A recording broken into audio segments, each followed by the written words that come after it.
Okay, let's talk about Irish werewolves. Finally something cool, Mr. Blightready. If you're on Mythology and History Talk, I'm sure you've seen by now that video that's going viral about Irish werewolves, but that video leaves out a lot of information and it kind of misrepresents some things. So having written several books about werewolves now, I am going to tell you a little bit more about Irish werewolves.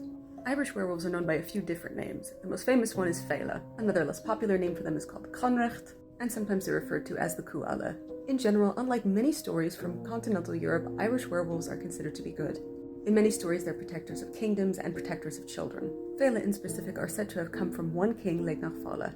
Most of the popular stories that we have about Faoladh come from medieval Irish literature. However, one of the first mentions of them is in 690. The Annala na Cléire Mastri, or the Annals of the Four Masters, is the first book to ever mention wolves in Ireland. However, that's not to say there isn't regular wolf mention in most of Irish mythology. There's tons of that, especially associated with Morrigan and Breach. As well, there are a lot of later stories about saints and wolves. However, these stories are based on earlier tales. So for example, the famous story of St. Patrick and the wolves of Ossory was probably based on a story from St. Ninian.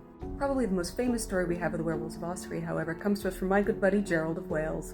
In 1182, Gerald told the Pope that while he was in Ireland, he happened upon two werewolves on the road. I don't know what my man was smoking, but he was probably on ergot poisoning. Gerald claimed that the she-wolf of the couple spoke to him, and that he ended up healing her from whatever ailment she had. Some of the werewolf stories from Ossory claimed they were wolves for 7 years, and then they were allowed to turn back into their human form.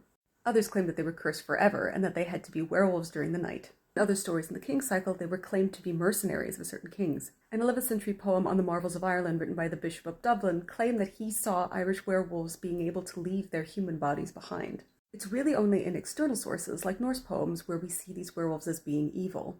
As well, foreigners like Gerald of Wales might have talked about werewolves in order to have some kind of political stance on something. Even texts as late as the 14th century in the Book of Ballymote still mentions Irish werewolves. However, they're not exactly mentioned in a nice way. It's really only after the Norman conquest that werewolves were used to demonize certain parts of the population. If you want to read more about the Faoladh and you're interested in a fantasy adventure, you can read about them in my book, The Misadventures of Binal Plotisteer. Or you can read any one of the original texts because they've all been translated into English.